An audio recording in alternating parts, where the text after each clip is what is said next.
morning, everybody, and God bless. I'm standing here today on this cold, wonderful Joburg morning outside the beautiful Orthodox Church of our blessed Saint Agios Nectarios.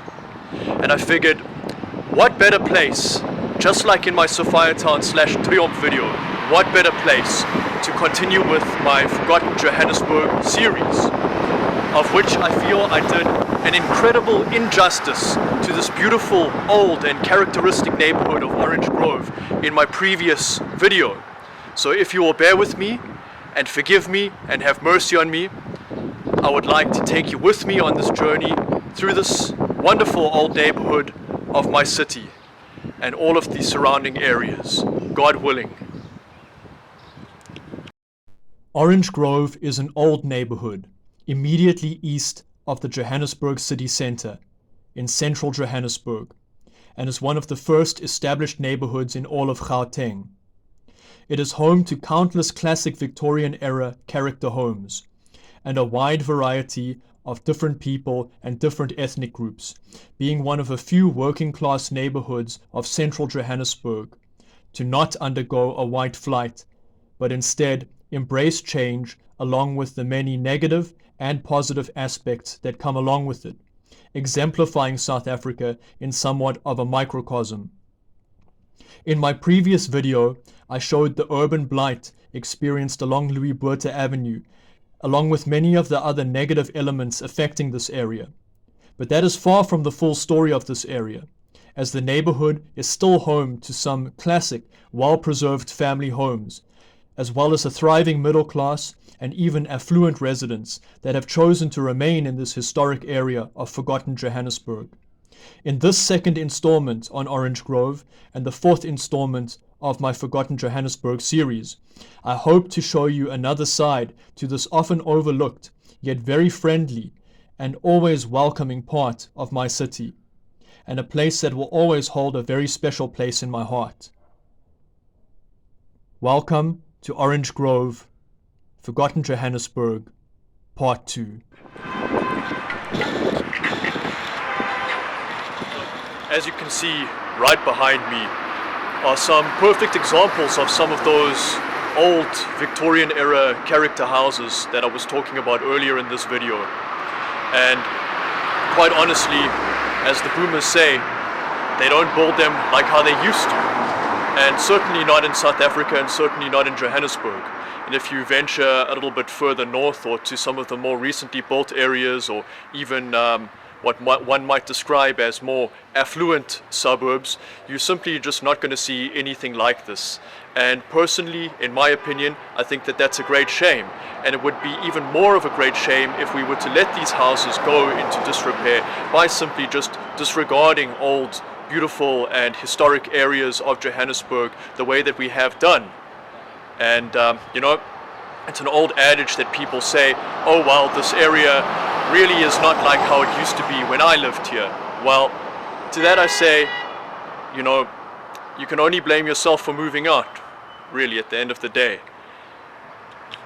As you can see, this house here, albeit behind quite a high wall, you can tell by the very intricate gables, this house is definitely an early 1900s house, at latest 1920s. No, I can get in the video with him. I don't mind. Definitely, bro. This area is like, it's home. It's home. Been here for almost 20 years now, and I can safely say that it's taught me a lot. It's given me a lot, and going forward, there should be greater investment by those who have lived here, those who still live here, just to retain that image of what Orange Grove, or that meaning of what Orange Grove truly stands for. Because this place is wonderful. This place is literally, it's the jewel in suburbia, if I could say that. And for that, I'm eternally grateful to the area and to those who live in it. To people like Mike, you know what I mean, who like the homeboys, the real homeboys. I only came here like 20 years ago. This place is much older than me. And yeah, man, thank you, everybody. Thank you, brother. I appreciate that so much. Got you, man. See, sweet brother. Thank you. What most people in South Africa, and specifically in Johannesburg aren't really going to tell you about a lot of these old areas that sometimes get just grouped into being quote unquote the hood, is the fact that there is a community here that you're not going to find in the northern parts of Johannesburg or some of the more recently built, more affluent areas that I've spoken about, as well as a history. And despite some of the reputations of a lot of these areas, I've found in all of my travels them to be very safe areas, very friendly areas, welcoming areas. And at the end of the day, when people complain so much about an area degrading and an area deteriorating, an area perhaps that they used to call home, at the end of the day, one has to bring one's own actions into account. Ask oneself, if you still lived here, would your block that you used to live on look in wreck and ruin? Or would you not have been able to have provided, contributed towards neighborhood watch, contributed towards security, contributed towards cleanup? And at the end of the day, once you abandon these areas that you used to call home, do you really have room to complain? I mean, that's just a question. I'm not telling you one way or the other, but as someone that regards myself as somewhat of a conservative, and many of my follower base as well, considering themselves to be somewhat conservative, I say, why didn't you conserve anything?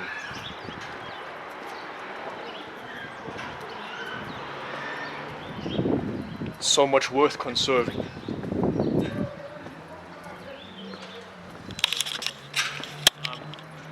Beautiful house behind me, actually the perfect example of pretty much how every house in Johannesburg once used to look. Still maintaining the original wall, which is about a waist high wall, which is a rare thing to see these days, and definitely I would say a pleasant sight to see in the day and age of high walls and razor wires, barbed wires and alarm systems and what have you. I think again, like I said about Triumph, testifying somewhat to the security and the safeness actually of the area. It's Kush Cash. I'm opening my record label soon called Double Life. As you see, I'm an artist, I'm doing paintings here. I love this one the most, and I also love this one. There's nothing that I can see, that's all. That's it, man. Thank you very much, brother. God bless. Yeah, just Kush Cash. Yes, yabangen. Yes, yabangen. Mamela na ingoma. Stella siyadisa. Jafu kipiskipa. Itemna ndisiyayiphinda. Ngithole Moses Mapita. Kush Cash. Let me tell you, come and tell your story, dog. Yeah, maybe I wasn't good at all. Maybe didn't feel at all. Later was this, I didn't play my role. Later se bangena siyo fela call. But ngiyashisa my hits are called. Later already know my stories untold. All these niggas say I'm selling my soul. Ngazi labo party what I heard him before. Yeah. Rain on me and they reap what I sow. After this check, there's a king to be born. Check. Yeah, born. Yeah. I got my boys. I got my street. Shit. I got my chains. Niggas, I'm doing this shit. I got this shit. I'm throwing never shit. Coming from a shack with my heat track. Jealousy's whack. You better stay back. When you see me on the street, brother, take off your hat. As Providence would have it, and quite antithetical to the way that I started off this video outside Agios Nectarios Holy Orthodox Church, I am right now outside the Masonic Hall here in beautiful old Orange Grove. As I've mentioned a few times, it's a very old neighborhood, one of the early first established neighborhoods here in Johannesburg, and just like the neighborhood in which it is in, the presence of Freemasonry in South Africa is also very old. It appears also that the Freemasonic temple is open. Dare to go inside? I don't know. Honestly, I can say with all confidence, it is actually a very beautiful building. Of course, they have the secrets to masonry. Pun intended or unintended, I'm not quite sure, but perhaps later on I will do a video in which I do a deep dive into the history of Freemasonry in South Africa. I think that might be a good one.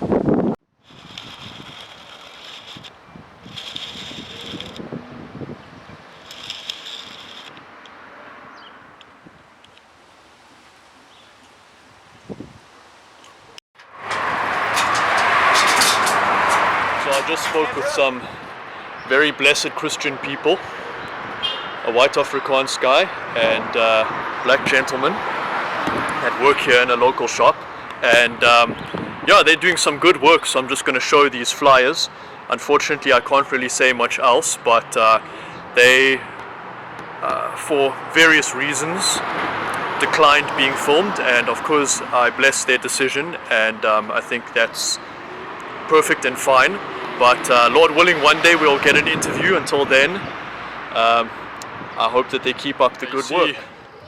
On my previous Orange Grove video, I mainly concentrated on the areas immediate of Louis Botha and basically the side bordering on Norwood, which ironically enough, even though Norwood is quite a affluent and middle class to upper middle class area and has quite a good reputation for itself here in Johannesburg, it's actually definitely the rougher side of Orange Grove. So right now I'm actually walking along the more suburban side of Orange Grove, which borders on Linksfield and sort of ends right on the road where Linksfield Hospital is.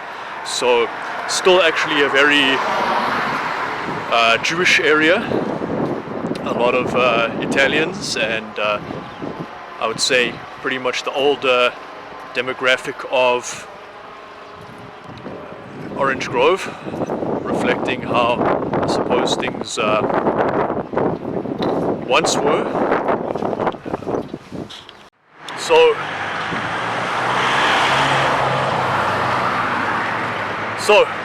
if you take a look around me, this particular side I would call sort of lower Orange Grove, more bordering on Linksfield.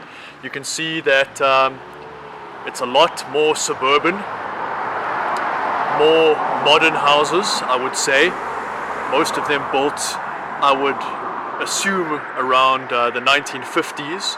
Much bigger houses, a lot more of a cleaner side, and as I mentioned previously, quite a significant Jewish population as it borders on Sydenham and Glen Hazel, which are, I would say, Johannesburg's majority Jewish areas.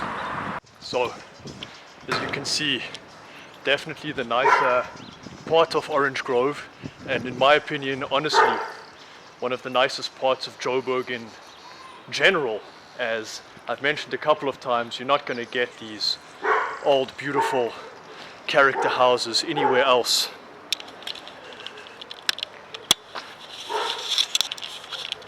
And still have basically the level of diversity so far as races and so far as the economic spectrum goes. So you've seen the hood side of Orange Grove. Here's the nice side. As you can see behind me, another one of those beautiful Victorian era homes, and it looks like it's abandoned, and hopefully it's not set for demolition.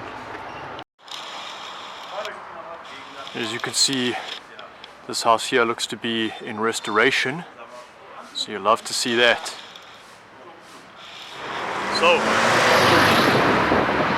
here I am, standing very wisely, should I say walking very wisely, in the middle of Louis Botha, basically one of the busiest main suburban roads through all of Joburg. if you can in fact call it suburban. And this is pretty much where most people's knowledge of Orange Grove stops. So naturally, if you take a look around, you're going to see a lot of these old, quite neglected flats, storefronts here. One might get quite a negative impression, and one's impression might very well end there. Can't really blame me. Barney's bicycles, bro. Love to see it. That's where I got my first bicycle when I was a lightie. Should I say where my parents bought me my first bicycle. And you love to see an old business like that still here, despite the economic downturn, the lockdowns, and all the nonsense that they put us through. You love to see it. You do love to see it. I'm back on the Norwood side of Orange Grove. As I mentioned earlier in the video, it's a little bit more of the neglected side. In fact, it is a little bit of an understatement. But if you take a look around, savor in the sights and the sounds, you'll see a lot of redeeming qualities here as well. For instance, some very, very old houses, some of the original flats that would have been here at the conception of Johannesburg as a city and indeed a municipal area. So let's take a look at some of that. Classic, beautiful semi-detached houses here, definitely from the Victorian era. Like I said, in newer parts of Johannesburg and some of the more popular places, and all of the places that they're really going to take you on the tour buses or where you might stay as a tourist, you're not going to see anything like this. It's the real Joburg.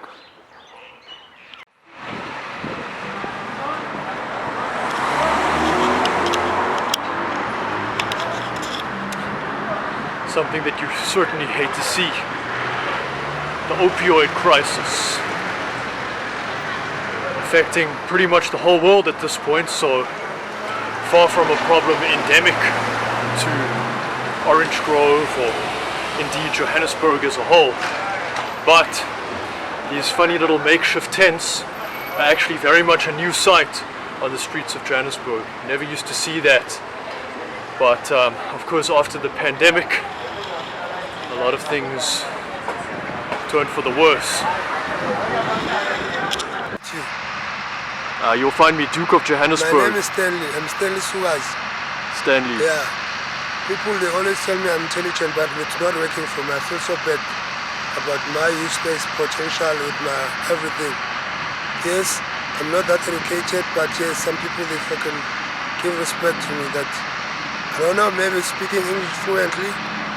People, and I think English it's just a language just like any other language. It's not a mark of intellectuality. That's what people get wrong. People, they say, yeah, you are highly educated just because I speak English. I happen to grow up with some white around me and I learned English. Even at school I did my literacy, but no, I'm not perfect. Yeah, I'm smart, but I don't believe that because, you see, I'm staying here. This is where I'm staying. I see, brother. Lord have mercy. I agree with you, brother. English isn't the mark of intelligence. I'm a painter. It's a labor of love. I don't even take lunch when I'm painting. I love painting. Yeah, it's a trade of God. Yeah, that's one thing I'm sure about painting. Yeah. I never got any project until Graham Beatle died in 2018. I never had any job since then. So I can't pay my rent. I can't go back home because our house is falling apart over. I'm from KZN. KZN. So I can't go there. I see, man. Yeah. And I'm it's sorry to hear very that, painful when I see my family suffering in front of my eyes. And I'm a man who loves his country. I'll never commit crime in my country. I'm not stupid not to sell drugs in this country. I can make money as much as, but I love this country. Yeah. I'm a born and bred of this country. That's why I do not do those things. Yes, I do get drunk because, I do drink. I'm a drunkard, yes. I am a drunkard. but I'm not alcoholic because I can stay for a week without a drink. Yeah. Push out on the weekend, I get drunk. For sure. And I've got issues with my anger. Sometimes when I'm drunk, I fight. As you can see scars in my face. That's it. And I don't like it as well. No, But for sure. I also pray. I love God. God knows. I love agree. God. Yeah, I love God. I love God so much. And I love books. I read books a lot. It has helped me to sharpen my tongue when it comes to speaking English language. That's it. Yeah, I've all the knowledge of God. I've never went to any institution of education or something. I've accumulated anything that you might think I do know. Yeah, because people when they talk to me, I'm talking to people who run pharmaceutical companies. I know what to discuss with them. You can call a kite from America. I'll tell you, next to Harlem there's New York. I've never been there. I'll get that information from book and reading. So some people they think I've been in America, but I've never. Through book, yes, I've been. I like that. That's why I love books. My favorite author was Ayn Rand. Fountainhead. Ayn Rand. Ayn Rand. Okay. Fountainhead. I haven't read the actual tract. I wish if I could. So somebody can buy me that. I love Ayn Rand. Yeah, and also James Patterson. Yeah, the swimsuit, honeymoon. And who's the legal best? The legal best is John Grisham. Yeah, they're all good authors. And then, if the resources of my country, if were they were to be, if we had a pen, I could have become an author myself. I wish if I can. God willing, brother. Or if I can get an assistance whereby I can get people, I don't know what to call, a mentor. Someone will say, okay, we're doing this, we're writing this book. Yeah. Because yes, I write, but whatever I write, when it's raining, so it's lost. So it's more like I'm doing nothing. Because I'm outside, I'm a homeless man. It's painful. I got a girlfriend, I'm hiding that I'm homeless. Yeah. She's taking tea time now, I'm going to her.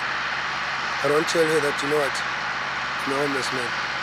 Yeah, brother. And I really do love this woman, but I can't. Hopefully anybody that sees this video, bro, can come to Patterson Park, can find you, Stanley, can help you out, man. On I hope so, man. Yeah. My girlfriend would say, are you? But it is what it is. No, for sure, brother. Thank you so much for talking to me, man. Yeah. And sharing your story. It was very interesting, man. Good old Patterson Park. I see this place has undergone a massive cleanup. It's actually quite a interesting story, I have to say, about it. But a sad story actually is maybe about 10 years ago from now, I took a girl here while we were sort of on a date, I guess, and we were just going to go for a walk through the park, and I was going to show her good old Patterson Park, where I used to hang out and smoke things that I shouldn't have with certain friends and other ex-girlfriends. Lord have mercy on me, indeed. And the place was actually completely overgrown. It was overrun with rats and garbage, and it was actually a very embarrassing experience. But I see that, as I mentioned, the place has undergone a massive cleanup, and you love to see that. You really do love to see that. In fact, I was just talking to this one lady that I had an interaction with while walking into the park, and she told me I must be sure to check out these interesting wooden chairs right here in front of me. As someone that's quite keen on carpentry and such myself, I figured definitely got to do that. So yeah, very interesting. And if you can just make out in the far distance this amazing white mansion on the top of the hill, that is the former house and residence of one L. Ron Hubbard, who took residence up here in Johannesburg when he was running from the law for various dubious activities. So yeah, you hate to see that. You really do hate to see that. At least I do. Something that you love to see here, something that you will find scattered throughout Johannesburg, all across the city, is these little outdoor public access calisthenic gyms. So again, you really do love to see that, encouraging fitness, encouraging the great outdoors and community activity. As I promised, I would also show you a little bit of the surrounding areas. So here we are, not far from where I was earlier, in Norwood. Norwood is quite a similar area to Orange Grove, albeit a very different aesthetic. A majority Italian area, and yeah, very nice, very well kept. Pretty much a reputation as being somewhat of a middle class to upper middle class area, but the same old houses and retro style Bauhaus, if you will, blocks of flats. So let's just take a look around. Norwood is separated from Orange Grove by the vast expanse of Patterson Park and the notorious Norwood Police Barracks, which I learned from an interesting comment on my previous video was once home to a serial killer cop, and I'm sure is home to one or two killer cops today. Haha.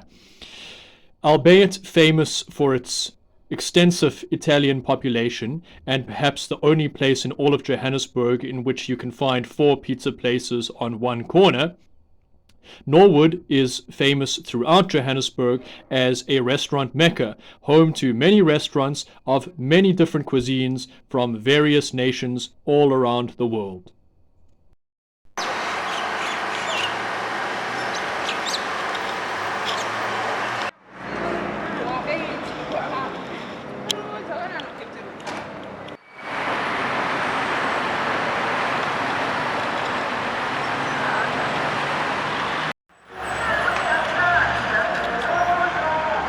So, as I mentioned, Norwood has quite a significant Italian population, and right now I'm standing outside basically the best pizzeria in all of Johannesburg, Cosa Nostra's. Unfortunately, it is one of the best kept secrets of Johannesburg, as not as many people are aware of it as should be, but definitely a place worth visiting, and its owner, Salvatore, is always present, always welcoming, and definitely a fun treat for yourself, for a date, or for a fun evening with the whole family. So I was just in Norwood, which is immediately west of Orange Grove, and now I'm in the area of Sydenham / Glen Hazel, which is actually till this day a majority Jewish area, and yeah, it's definitely not what everybody might expect. If you take a look around, there's definitely more of a working class aesthetic, and you know, definitely don't let that fool you in any way. There is still definitely a lot of wealth in this area, as there is still definitely a lot of wealth in those professions. And I have to confess, as an Orthodox Christian myself, I do frequent one of these Jewish delis quite often, as it's the only place in all of Johannesburg where I can get my borscht, as albeit there being a large Slavic community in Johannesburg, the access to Slavic cuisine unfortunately is not as it should be.